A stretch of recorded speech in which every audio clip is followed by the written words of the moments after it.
মায়াপুরে আসার গোপন রাস্তা, যে রাস্তায় উঠতে হবে না নৌকা কিংবা অটোতে। মাত্র 50 টাকার বিনিময় শিয়ালদা থেকে তোমরা চলে আসতে পারবে সরাসরি মায়াপুর মন্দিরের সামনে। কিন্তু কিভাবে? শিয়ালদা কিংবা নৈহাটি স্টেশন থেকে তোমরা উঠে পড়ো ট্রেনে, আর ট্রেন থেকে নামো রানাঘাট জংশনে। তারপরে রানাঘাট থেকে ধরো লালগোলা মেমু ট্রেন। সকাল 7টা এবং 9:22-এ আছে এই ট্রেন। আমি গিয়েছিলাম 9:22-এর ট্রেনে। ট্রেন থেকে তোমাদের নামতে হবে কৃষ্ণনগরের পরের স্টপেজ বাহাদুরপুর স্টেশনে।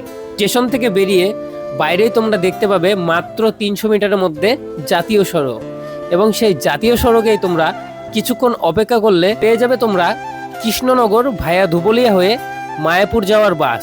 সেই এক বাসে করেই তোমরা চলে আসবে একদম মায়াপুর মন্দিরের সামনে।